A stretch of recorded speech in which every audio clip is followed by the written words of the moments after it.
Seoul আমরা যেটি দেখেছি আসলে ২ ঘন্টার চেষ্টায় আগুন নিয়ন্ত্রণে আনা গেছে। ফায়ার সার্ভিস, নৌবাহিনী এবং বিমান বাহিনীর বেশ কয়েকটি ইউনিট কাজ করে ২ ঘন্টার চেষ্টায় পুরোপুরি আগুন নিয়ন্ত্রণে আনে। আমরা আছি একেবারে কারখানার ঠিক ভেতরে, যেখানে আসলে আগুন লেগেছিল। একদম যেই কক্ষটিতে আগুন লেগেছিল তার ঠিক পাশের একটি কক্ষে আছি এবং এখন আসলে টের পাচ্ছি আগুনের যে ভয়াবহতা, যে ধ্বংসযজ্ঞ, সেগুলো কিন্তু আগুন রেখে গেছে। এবং যে ফোম কারখানাটি ছিল সেখানে ফোম সহ বিভিন্ন যন্ত্রাংশ এবং কেমিক্যাল পুড়ে গেছে, একেবারেই নিশ্চিহ্ন করে দিয়েছে কারখানার এক পাশ। এবং আমরা যেই পাশে আছি সেটি মূলত একটি আসলে যন্ত্রাংশের কক্ষ ছিল, যেখান থেকে আগুনের সূত্রপাত।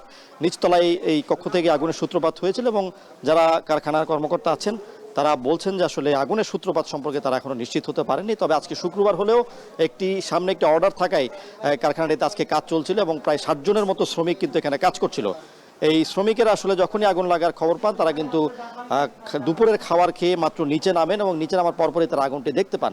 তবে যেটি আশাব্যঞ্জক বিষয় সেটি হচ্ছে আসলে তারা সবাই নিরাপদে সরে যেতে পেরেছেন, কোনো ধরনের হতাহতের ঘটনা ঘটেনি। তবে আগুন যেটি রেখে গেছে সেটি হচ্ছে ধ্বংসযজ্ঞ।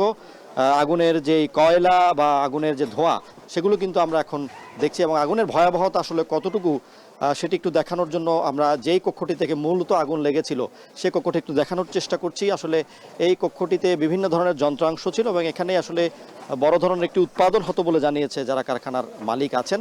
এবং সেই কক্ষটিতে প্রায় ২ ঘন্টা ধরে আগুন জ্বলে এবং আগুনের যেই শিখা বা যে ধোঁয়া সেটি কিন্তু অনেক দূর থেকে দেখা গেছে এবং আমরা বিভিন্ন সামাজিক মাধ্যমে দূরের যে কুণ্ডলি পাকানোর যে ভিডিও সেটি কিন্তু দেখতে পেরেছি। এবং এখন আসলে পুরোপুরি আগুন নিয়ন্ত্রণে এসেছে এবং ফায়ার সার্ভিসের ৮টি ইউনিটের পাশাপাশি নৌবাহিনীর ৬টি ইউনিট এবং বিমান বাহিনীর ইউনিটও কিন্তু এখানে অংশ নেয়।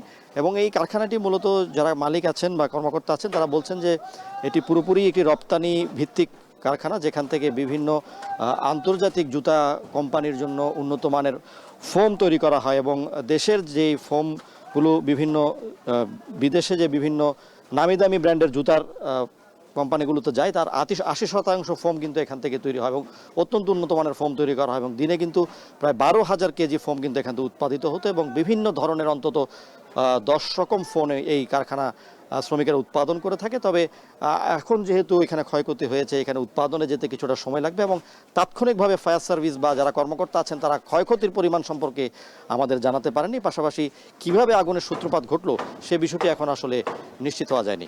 সিওল।